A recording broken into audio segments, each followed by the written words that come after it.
Good evening, friends. Hope you are well and doing fine. I am Ashok Kanara with my colleague Ram Kumar and Gopal on behalf of HDFC Mutual Fund. Extend a warm welcome to all of you to discuss today's webinar topic of ongoing tariff and its impact on the markets. With this, I invite now Gopal to take over. Gopal, over to you. Yeah.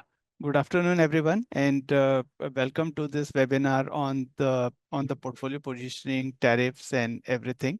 So let me share with you some of the thoughts, initial thoughts on the tariffs and everything. So my personal sense is that this ongoing tariff is a ever evolving scenario because whenever whatever tariff is there actually, tariff leads to a lower global trade, lower liquidity and lower surplus generation. So what has happened in the past, like US is the efficient as allocator of the capital. So whatever the trade deficit it was funded by the developing nation, and that the capital allocated to the market.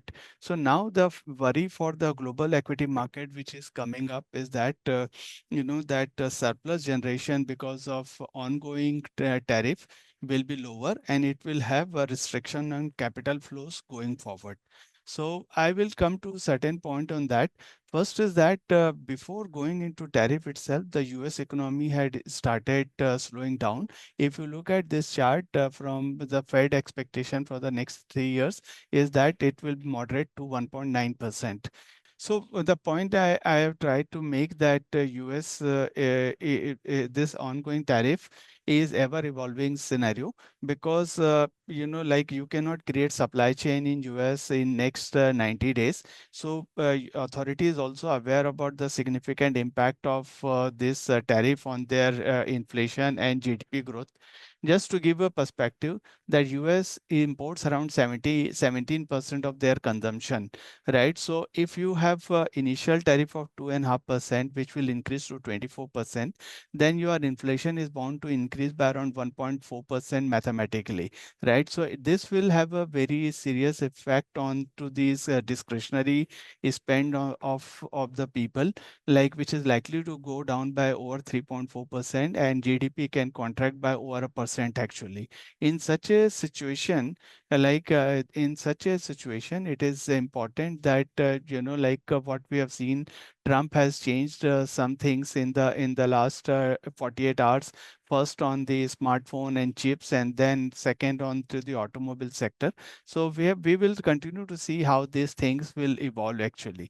Second point I would like to share that uh, before going into this, the Chinese growth is likely to slow down materially because China has a large trading partner with US and running $400 billion of surplus actually, right? So in such a situation, it will have more slowdown. Europe will also face slowdown in this situation. So net, as per the IMF expectation, we are likely to see 60 basis point growth slowdown into the world GDP. So and which will be positive in a way for a country like India because we are not very large in terms of export. Our export is around $450 billion, which is roughly 10% of GDP, and to the US is only 1.8%. So even in the worst case scenario, our GDP growth rate can slow down by around 55 basis point. So which is very good in terms of if you look at on a relative basis. Second point is that whenever the global trade slows down, it will have an effect on moderate commodity prices. So the commodity prices has already started slowing down. I want to draw to your attention that our GDP, our earning growth in FY25 is likely to be around 1%. Net profit growth of 5%. This year is because what has happened after October 2022, when the commodity prices peaked and it was slowing down, Then we had a very strong earning growth, a very strong earning growth in FY23 and FY24 in India, led by margin expansion. So we saw like 25% CAGR earning growth in FY23 and FY24. But now what we are seeing actually, if you look at this chart, we are really seeing that commodity prices have started inching upward. And because of this, what has happened, like because of this, our margins have actually peaked out, and we are seeing clearly this moderation into these earnings, right? So now this year we are likely to see 1% EPS growth and 5% net profit growth. So what we are going to see going forward in FY26 and onward, we will see the benefit of margin expansion coming back, because these crude oil prices had decisively come down below $70 per barrel, and which is likely to be below $75 for long period of time. Looking at situation, uh, uh, all the input prices like copper, aluminum, zinc, everything is likely to be moderating because of global growth is likely to slow down by around 60 basis point. So, which will be very positive for the margins, for the margins for the corporate India. That is why we are likely to see over double digit growth in earning from for FY26 and FY27. So that is why I would say that margin or expansion will benefit in terms of earning growth in India in FY26 and 27. We had a margin pressure in many businesses because the prices shot up because of ongoing Red Sea crisis. The freight rate had gone up, and also the global growth was recovering because of rate cut cycle started in developed world. So this year was a year of very poor earning growth in India. That is why you are seeing market which was expecting 25% earning growth in FY24, 3 and 24. We saw market was extrapolating it, but it got a shock, and we have seen like a earning growth of 1% this year. So my point is that whatever correction has happened and in market, most of it is already there. So now investors should not worry a lot about the market. They should use any volatility because of ongoing tariff and all to deploy more money into the market. Now, I will like to share with you some of the situation into this actually. If you look at very clearly for India's perspective, we are like 1.8% US export to GDP. So, we are in a better position to negotiate the trade deal with US, looking at our GDP size of $4.3 trillion, and we are running only $44 billion trade surplus with US, right, which is like a 1% of our entire GDP. So what is happening? We are so FIIs are now, foreigners are getting more attuned to this fact that country like India, $4.3 trillion in size, can easily manage this trade deal with US with only $44 billion of surplus, because we can import large amount of natural gas, LNG from US, and some crude oil, and also defense equipment. So we can manage the trade surplus very easily. So that is why now you are seeing a lot of positivity is coming for India into the developed world, and also to the fact that the commodity prices have come down, and which decisively, so which will benefit to the country like India in terms of trade balance, and also like expansion in corporate margins going forward, right? So, and most of the FIIs are also seeing that the effect of tariff on US growth and discretionary spend by the locals are likely to come down. So they want to also, diversify their investment from US to other parts of the world. So wherever there will be growth, the money will flow. Right. So considering all the factors, Now India is relatively better place, and you have already seen like government has also already taken 36,000 crore benefit out of the falling oil prices by cutting excise duty by 2 rupees, increasing excise duty by 2 rupees a liter on petrol and diesel, and amassed closer to 36,000 crore per annum. And based on my rough estimate, we can take the total benefit of close to 1 lakh crores, so another, a benefit of roughly 65,000 odd crore can come to the government kitty by by taking more benefit of excise duty hike, right? So that is the very good. If the government uses this money for investment purpose, that will be more positive, because many participants in the market, especially the foreign investors, are really worried about our freebies policy, which is started by many state government. But if this government uses this money for capex, this will be taken very positively, and that we have to see how it pans out actually. Now, coming to India's perspective, my sense is that rural economy will recover faster than the urban economy, because the rural India had a very poor growth in the last 2 3 years after COVID. Now, terms of trade is improving for the rural India, and so the rural economy is likely to revive. While our sense is that the urban consumption has picked out, and it will moderate because the job creation in IT sector is coming down actually, and saving surplus which was there after just after COVID is also diminishing. So, and my only worry is that net private sector capex can come under pressure, because if you look at this chart, in FY 22 and 23 we had a 23% corporate capex growth. In FY 24, it fell to 7.6%. And now, in this period of global uncertainty on the global trade and growth, this corporate capex can come down materially. So, that is my worry. That is why the investment led theme, which was very good, strong in last 2 3 years, is likely to moderate. Only thing is that where we are really seeing lot of traction is power sector, because a lot of work is going down in renewable power. Everybody wants to reduce carbon emission and T&D related to that, because in power T&D and this renewable power, lot of investment has to happen in India. So where we are really positive. Second point is that India can benefit in textile, uh, even in our chemical sector and other, because we will have a higher differential tariff benefit as compared to China.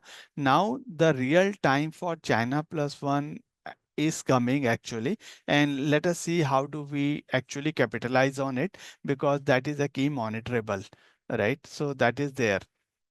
Now coming to the market side. Yeah. So on the market side, if you look at in the last 2 3 years, the gold has given the highest return, very consistent high return, and most of the even in US, Europe and China has been good contrarian bets and have done relatively better. After the sharp outperformance, mean reversion has happened in India, a small cap, mid cap, and US Mega 7 and Bitcoin. So you can see Mega 7 is down by 18%, right? BSE small cap index is down by 250, it's 16.2%. Oil is down by 13%, and mid cap is down by closer to 12%, right? So we have seen some correction into this.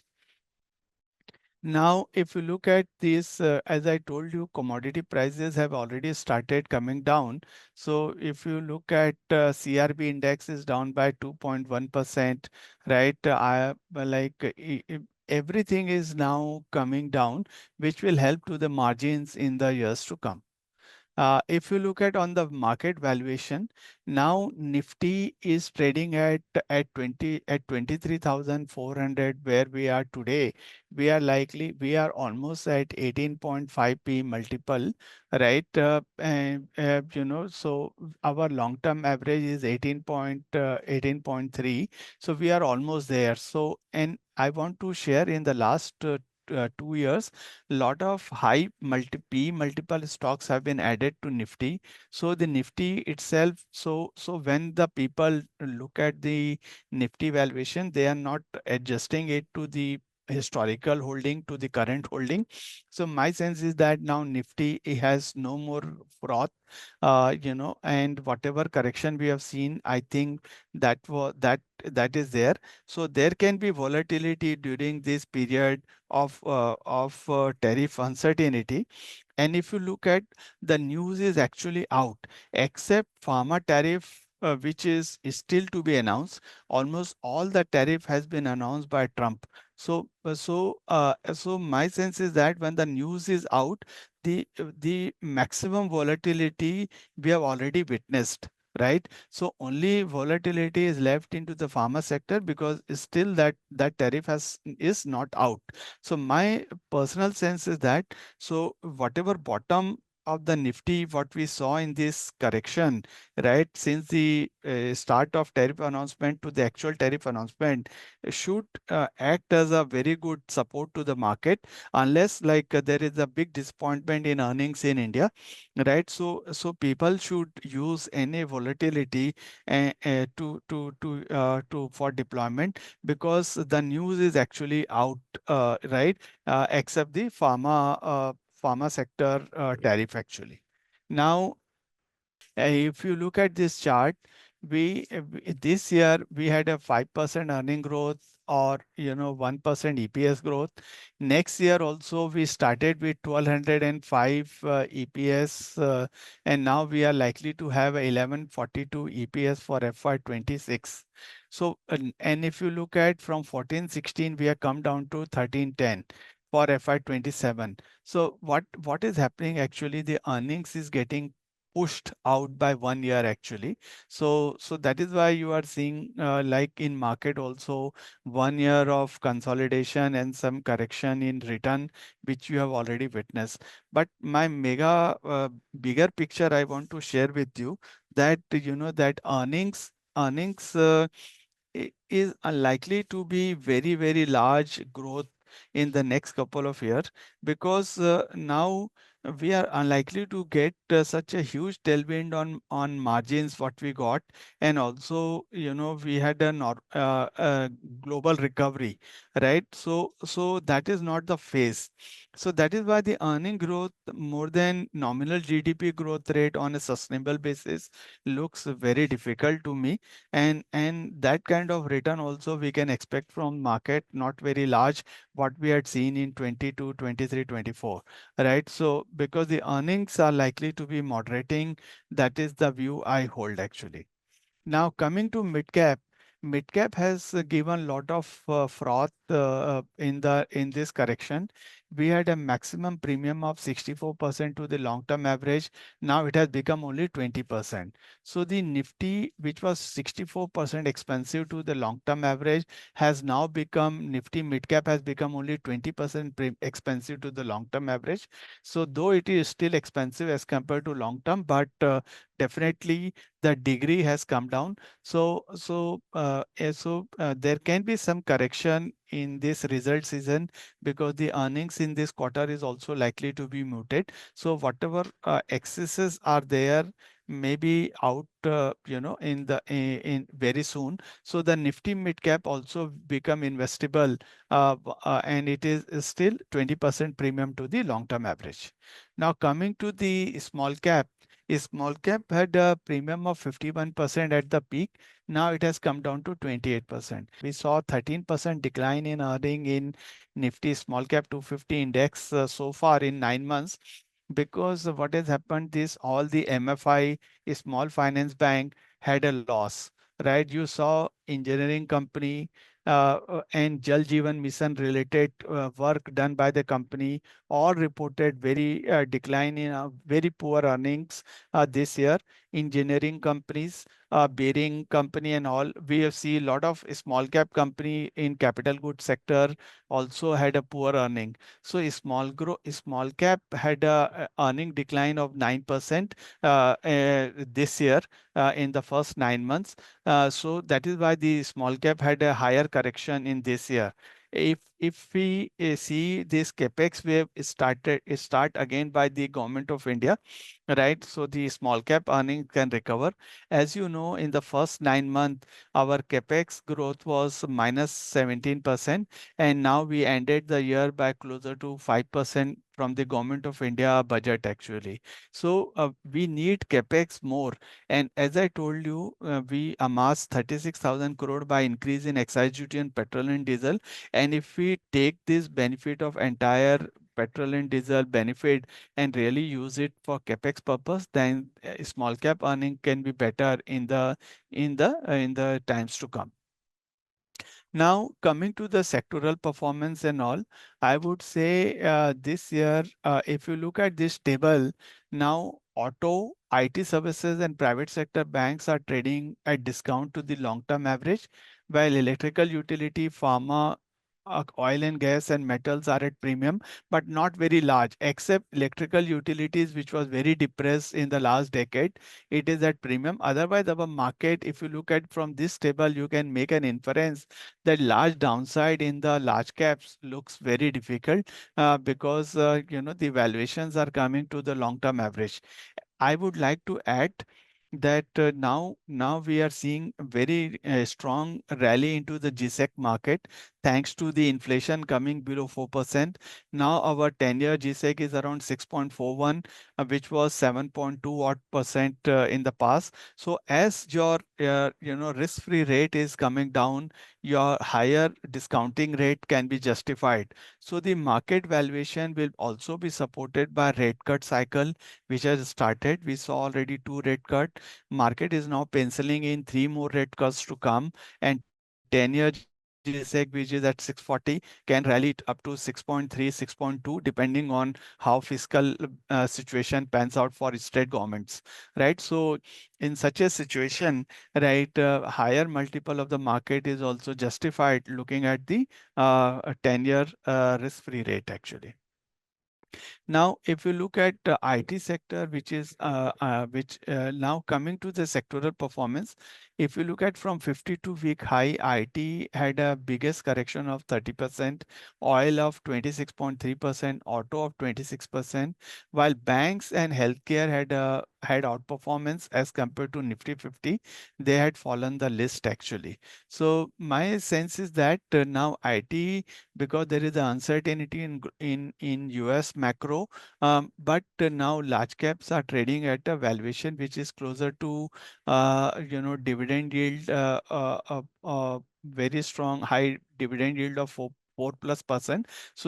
So there can be time correction, but absolute price correction in large caps looks a very highly unlikely unless there is a very big deep recession in US, right? So that is there. Otherwise, it is there. So though there can be some correction in mid cap because valuations are high and it is pricing in higher growth. Now, I would like to just share with you the volumes in exchanges are coming down in the last 3-4 months. That we have to see. Now, on the global side, I would like to share that US market X of Mega 7 is now closer to long-term average. It is trading at 17.5 times. Long-term average is 17.1. Europe is trading at below long-term average. China is trading at long-term average. Japan is below long-term average. So the global equity market, unless there is a very deep recession, very highly unlikely chance of a very meaningful cut in the markets going forward. Now, net on summary, I will say India's while earning growth has moderated, it compares favorably to rest of the world. Though, like people now saying that though RBI is at 6.5+% GDP growth rate, but most of the market participant is penciling in 6% GDP growth rate for FY26. But this 6.26% GDP growth rate, it is very good as compared to other parts of the world, because when China is projecting 5% GDP growth rate, but market participants are penciling it 3.7% growth. So if you look at delta changes in India as compared to China or other parts of the world, is very favorable. Consumption outlook is mixed. My sense is that rural consumption should look better, and that is there. I am little worried on the capex side, especially the private sector capex. That is there. While I really feel that the central government can do still some lifting because of the bonanza they are getting from the excise rise. Right. On the global side, I would say tariff is the real worry, and we don't know how things will shape up. So and global growth is clearly slowing down. Yeah, that is there, and inflation is rising, supported by higher tariff. So we have to see how the situation pans out in the next quarter or so. So that is there. So India is net well positioned. We are seeing moderate commodity prices. We will also likely to see more rate cuts in India. We are likely to see global funds trying to, which is currently over indexed towards US. They will try to reallocate their capital to optimize their return. So, and because US is likely to have higher inflation, lower growth, so they are likely to move the capital from that place to the wherever their growth is. So India looks favorably placed at 6% growth market, which is pricing in, and earning growth has bottomed in FY25, which can improve going forward. So that really is the situation. Now, net, I would say now I come to my portfolio. So I will start with Balance Advantage Fund. So Balance Advantage Fund, as I speak to you, it is over 95,500 crore fund. And now in this fund, we really run dynamically. And you can see from the chart, we have reduced our equity allocation from 68% in September 22 to 49% in September 24. In 2 years, if you see, we have reduced our exposure to 19%. Whenever the market was very expensive, we reduced the equity exposure. And now in this correction, I'm deploying the money. And now our equity is 59% net long equity position. So our fund is now more dynamically managed than the past, and that will be reflective in the return. Second portion, as said, we are seeing some moderation in the global growth. So we are more favorable towards the domestic side. In this fund, we are overweight on industrial, utilities, healthcare, energy, and communication service, while we are underweight on IT service, consumer discretionary, and materials. And this fund, we are some underweight on financial, but I have covered some more underweight by increasing allocation. Now coming to large and mid cap fund, this fund is for aggressive investor in equity market. So here in this fund, objective is to have minimum 35% each into large and mid cap. So as mid caps are expensive, I'm running closer to 35.5 to 36% in mid cap, around 50% in large cap, and 14% in small cap. As you know, I never take big cash call. My cash position is always below 3%. Generally I keep 1% or 0.5%, but I'm on a safer side. I'm saying never more than 3% cash I have in this fund. So this fund is over indexed towards financial and healthcare and consumer discretionary. And so this fund is well positioned for aggressive investor to take the benefit.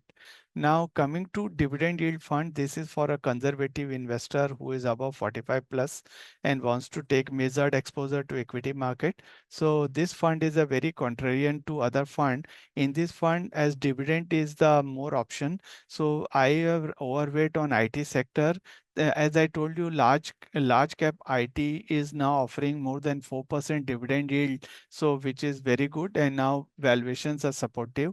We are heavy overweight on industrial, healthcare, utilities. So as the name suggests, we are running this fund to the essence of of this. If you look at multi-cap fund, this fund is for first-time equity investor in the market. So in this fund, we have to have 25% each into mid, small, and large. I run 46% large cap, 26% into mid and small as I speak to you, and my cash is less than around 2%. So that is a multi-cap fund, and we are overweight on consumer discretionary, large overweight, then IT, especially large cap. Financials, we are overweight. So that is the positioning of the fund. Yeah, thanks for your comprehensive overview of the economy, tariffs, markets, etc. So Yeah. thank you, Gopalji. Thank you, Ram, Thank for on the you. call, and we can close the call. Thank you. Thank you, everyone. Thank you, everyone. Have a Yeah, nice time. bye.